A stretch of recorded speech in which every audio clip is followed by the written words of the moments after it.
at the root of every quest, at the root of every awakening, at the root of every inquiry is our desire to know what lies beyond that which we know. And this is whether we are aware of this desire or not.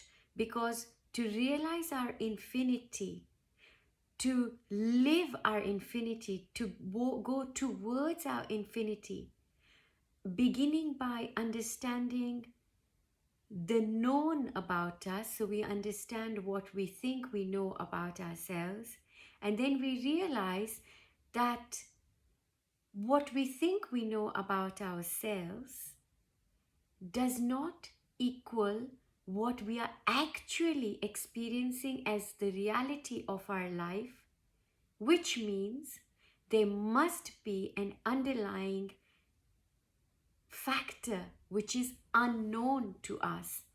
And usually the unknown to us are all those impressions, conditioning, and what we call karma that is there and it is unknown to us, that produces a result not desirable to us and not one that we would imagine as what we want in our lives. So to put simply, what we want to manifest in our lives and what we do manifest in our lives are two different things. The first one is what we want to manifest in our lives comes from a deep desire to experience the unknown reality. And we call it the unknown reality because the reality that is known to us is that which one we think we know. And the other part which we don't know about us is the unknown part of us that is behind sabotaging, getting us the life that we really want to live.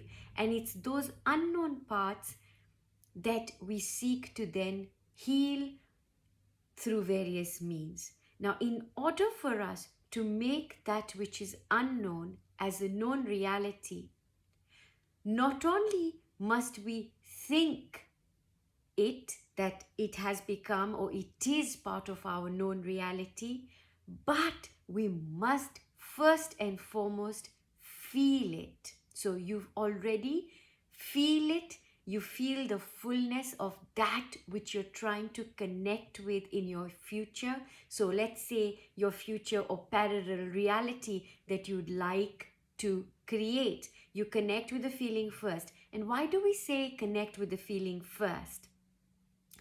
The way that we evolve, how does an infant feel its way around the world? It feels its way, right? He or she doesn't think much.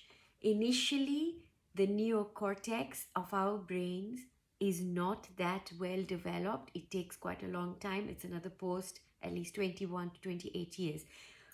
But because the neocortex is still developing, the child generally tends to feel its way. So feelings are what are going to be imprinted first of all. That will then turn into a brain map, which will then turn into a thought about that which we have mapped into what we are unconscious about.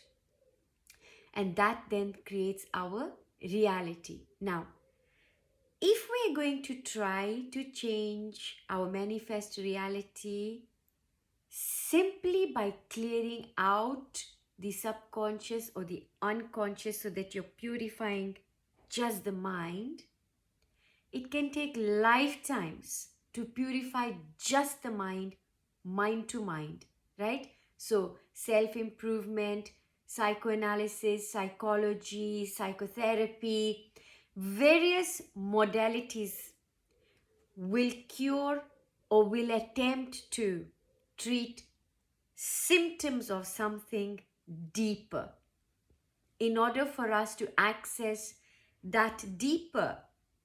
It's not only as far as going and accessing how we developed as children or how we came to be what we are right now in this present life. It would be important for us to walk back into the origin of us, which is how religions came to be, because that was formed as a way of return to the original, as a way of us finding our way back home. Except we know what happened with religion. It might have turned into dogma and so forth and so on. Now, what happens is when everything fails, you still haven't got the answer. Your conditioned existence still remains, patterns still remain. No matter what you do, all these things are very much still existing.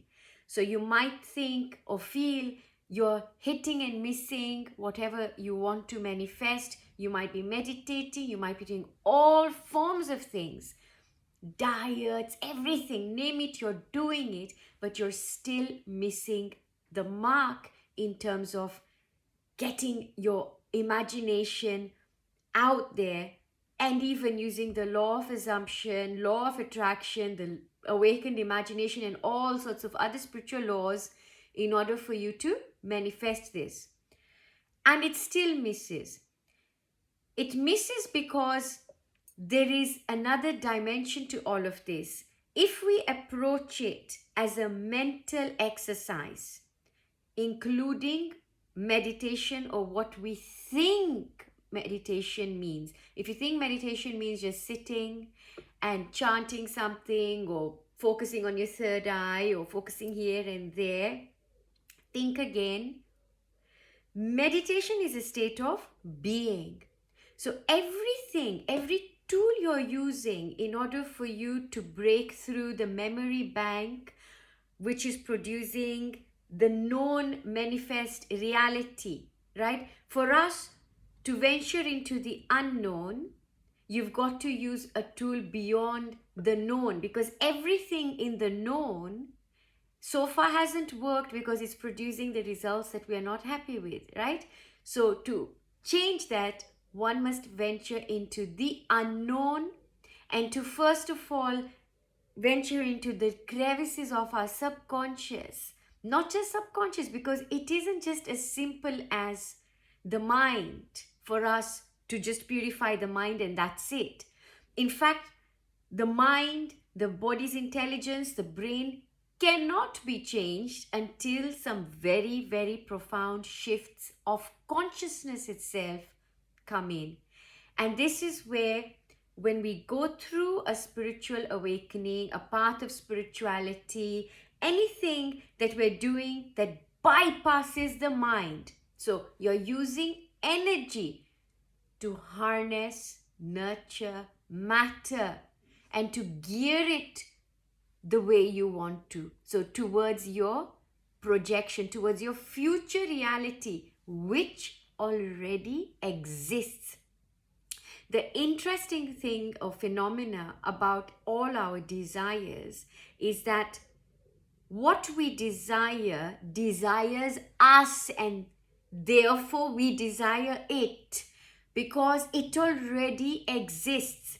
So you are already living that life that you're imagining right now, which is what is pulling you, and then you want to desire it, and then you want to get it, but we don't believe it.